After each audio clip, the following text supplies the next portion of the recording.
ইন্নাল্লাযীনা কাযযাবু বিআয়াতিনা ওয়াস্তাকবারু আনহা লা তুফাত্তাহু লাহুম আবওয়াবুস সামা ওয়া লা ইয়াদখুলুনাল জান্নাতা হাত্তা ইয়ালিজাল জামালু ফি সামিল খিয়াম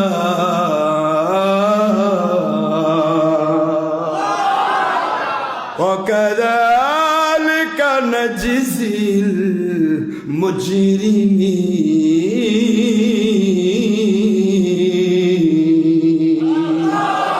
আল্লাহ বললেন নিশ্চয় ইন্নাল্লাযীনা নিশ্চয় যারা কাযযাবু বিআয়াতিনা আমার হকের দাওয়াত দিতে আমি আল্লাহ বললাম ওয়া তাওয়াসাউ বিল হক ওয়া তাওয়াসাউ বিস সবর।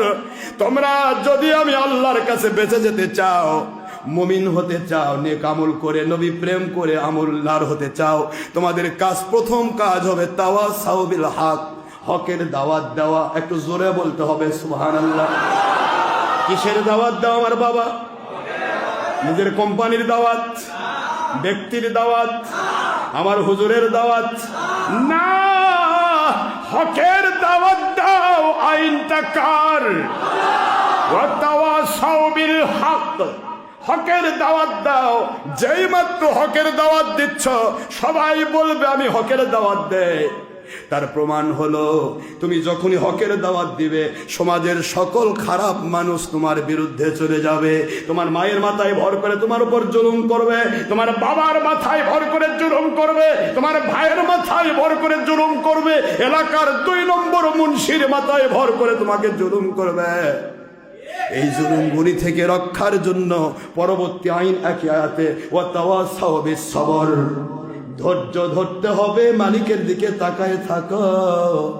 সকল সমস্যার সমাধান কিভাবে করব রে, তুমি শুধু অবাক হয়ে দেখতে থাকবে।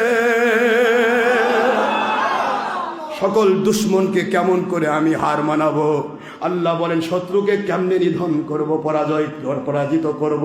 তোমাকে দ্বারা আঘাত প্রতিঘাত দিয়ে তোমাকে জর্জরিত করতে চাই, তুমি শুধু ধৈর্য ধরে আমি আল্লাহমুখী থেকে যাও, আমি মালিকের কাছে সঁপে দাও।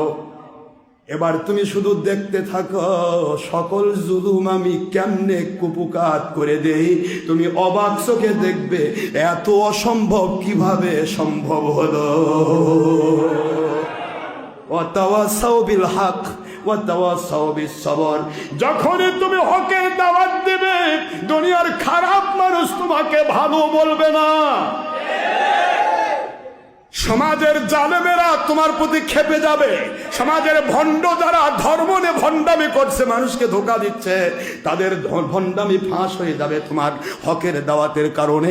এই জন্য তারা তোমার প্রতি ক্ষেপে যাবে। কথা বলেন না কেন? তোমার মাহফিলে বাধা হবে, তোমার চলার পথে বাধা হবে, তোমাকে মেরে ফেলার চেষ্টা করা হবে, তোমাকে আক্রমণ করার চেষ্টা করা হবে, তোমাকে গালমন্ড করা হবে। নবীদেরকে যেমন ভণ্ড বলা হয়েছে, নবীদেরকে যেমন মিথ্যাবাদী বলা হয়েছে, নাউজুবিল্লাহ, নবীদেরকে যেমন উল্টা পাল্টা বলা হয়েছে, সেম তোমার উপরে সেই চাপগুলি প্রয়োগ হবে। এবার নবী রাসূলুল্লাহ সাল্লাল্লাহু আলাইহি ওয়াসাল্লাম যেইভাবে ধৈর্য ধরেছেন হকের দাওয়াতের পর, তুমি ওইভাবে ধৈর্য ধরে সুন্দর করে স্লোলি এগিয়ে যাও। আমি আল্লাহ বলছি তোমার সব সমস্যার সমাধান এমন ভাবে তোমার সামনে করে দেব, তুমি শুধু চোখে দেখবে আর অবাক হবে কি করে সম্ভব হলো।